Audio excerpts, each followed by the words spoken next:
rồi nó lưu tụi hin om này là rồi hoặc là nó còn formula là gì còn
arithmetic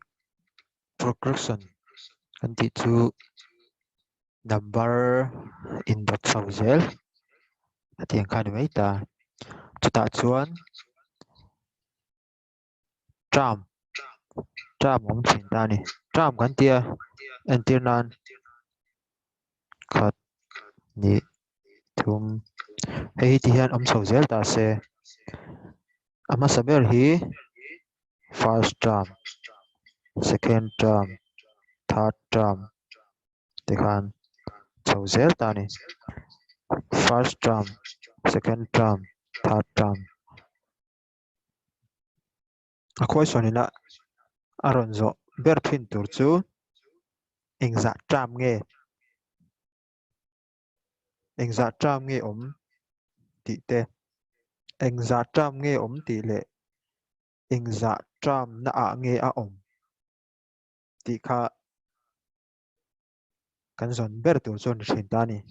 arithmetic progression a chon hi tian chho zel ta se entir nan som panga a top ta se heng ho hi tram engzan nge an ni ti kha zo na om thin ta ni tram khat tram ni tram thum ti kha kan zong thin don ta chuan hi chumi lo le chuan 11 tram na zong ro hi ron ti le thin don ta hetiang a hian entir nan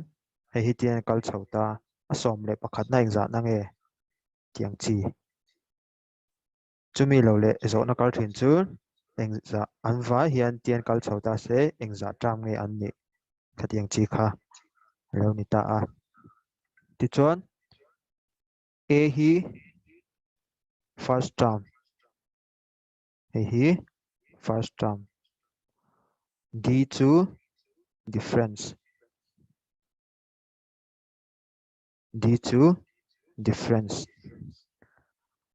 n chu tram om zat or tram kan zon na tur zat hei chu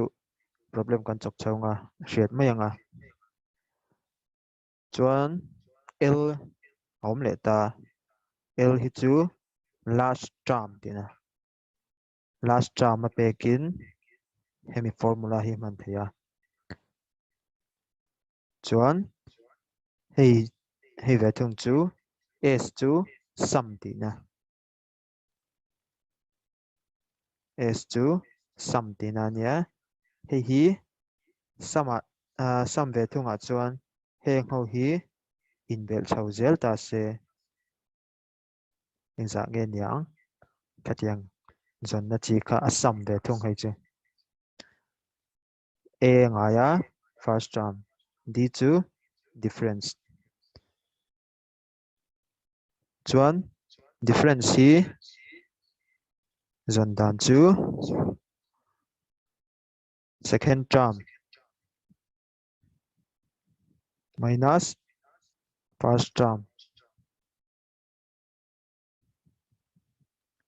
second tram minus first tram example la chuan hilai hmiang hi lo ni ta se hi AP lo ni ta se second term chu true first term chu 1 difference chu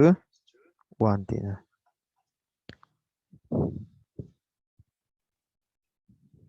kami china han hriat thiam la awm em a formula soi fia na khan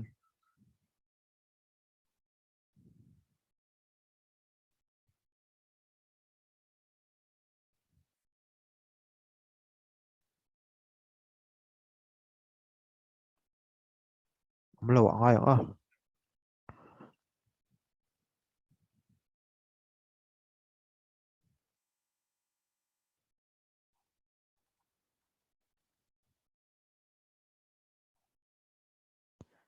ti chuan question kan chokanga kan soi fia zel bokanga chiang chho mayang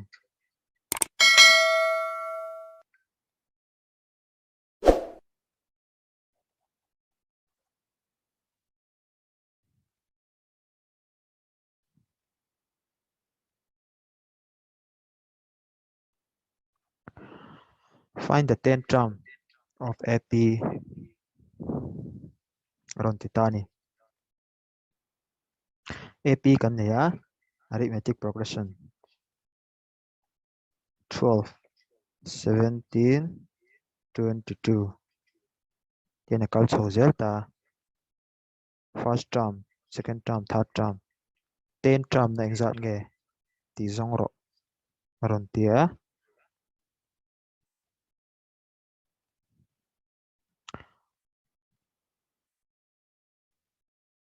formula a n minus 1 d a chu 12 d chu difference chu second term minus first term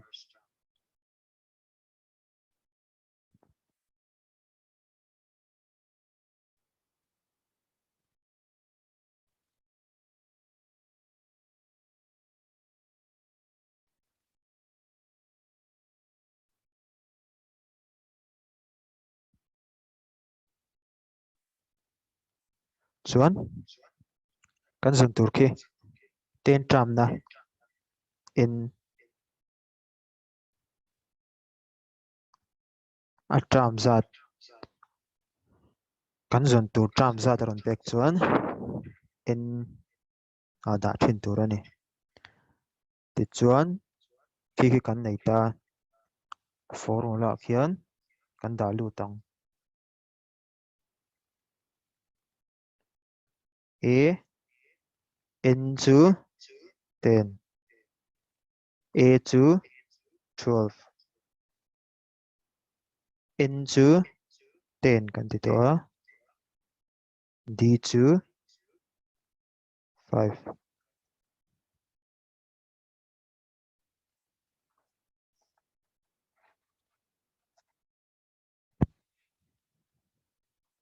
12 10 minus 1 9 12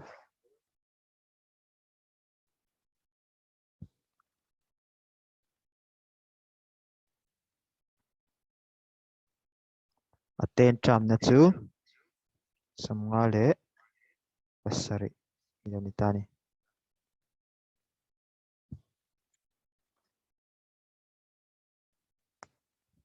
kan hre thiam em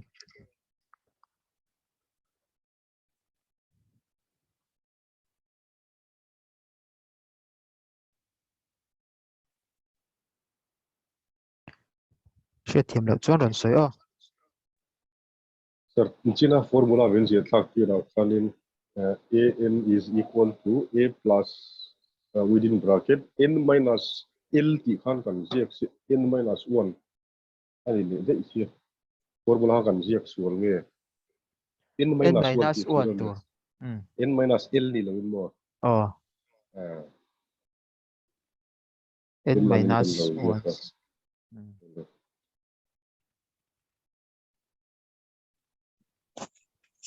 in ai kan ngei kan man kha ta hian ten formula mi ai ni lo in I a formula sem ma khan in ai mo in kan da na ka kan zon tur tram cái em Tại 12 khi khoe mi nghe 12 khi. hey 12 hey là hi AP hi 12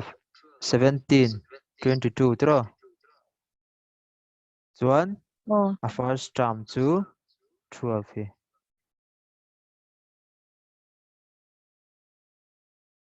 hi hi ai á 12 kan da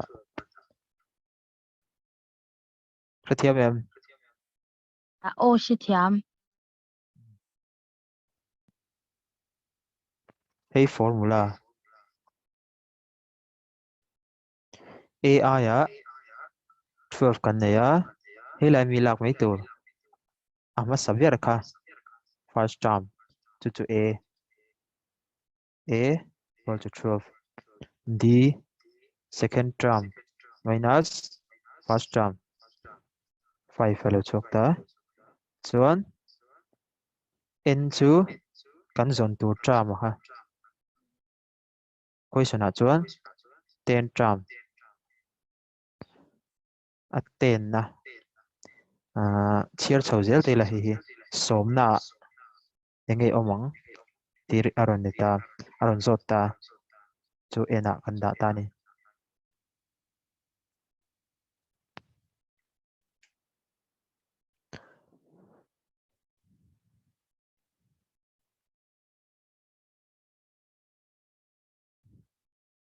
so na lo mem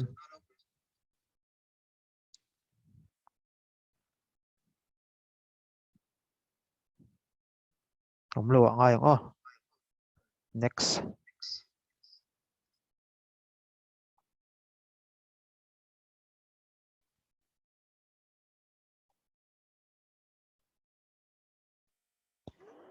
tu na kan cho zo chi ka chuan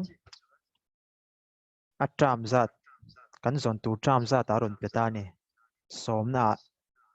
ingzat nge somna kha engzat nge ti anita tuna ve thung chuan how many tram aron ti ve thung tram engzat nge ti aron ni ve thung ta som pariat som panga som pani minus 30 hei hi tina kal chho zel ta minus 30 a top ta ni tram engzat nge how many tram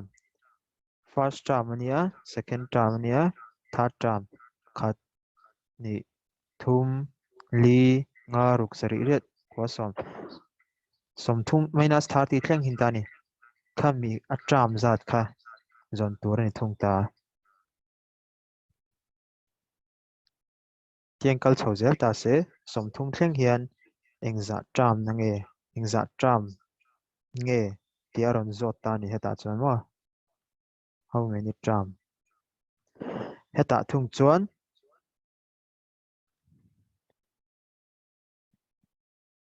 how many tram ti a zo re reng chuan a n hi a last tram hemi hnung ber hi an na kan la ang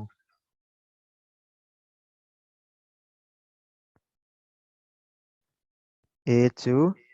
ama saber 18 difference to 15 minus 18 minus 3 formula kan này á a n minus 1 d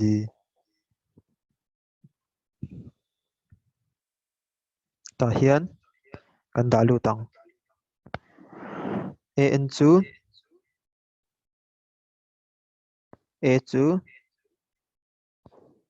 n kan shelo ta ni n hi kan zon tu d chu minus 3.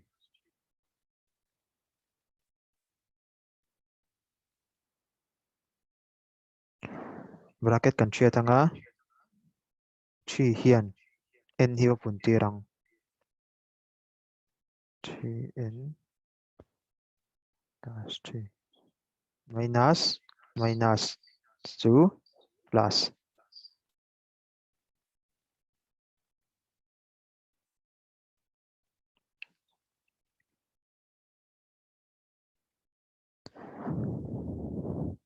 som pariat le pathuma in vela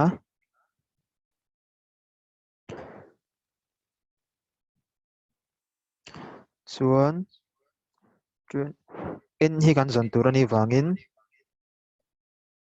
amalin le lama kan danga hemi hi mo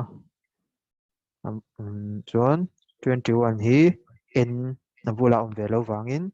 le lama kan son pianga minus 3n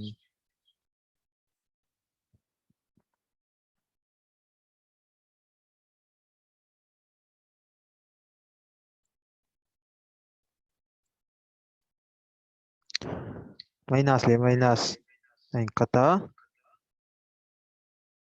51 3n n to 51 by 3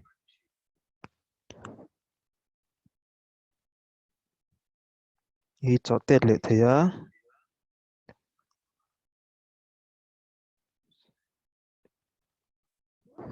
answer ti yenga dato he dik ve o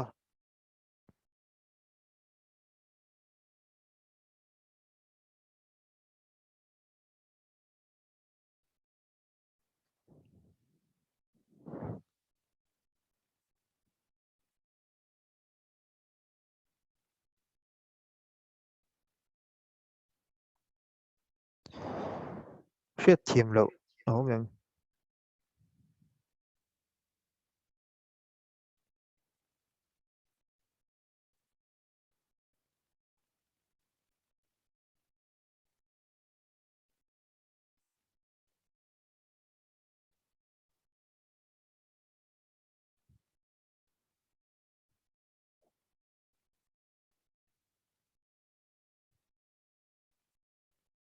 next ang So I mean that ava pay will dan kha.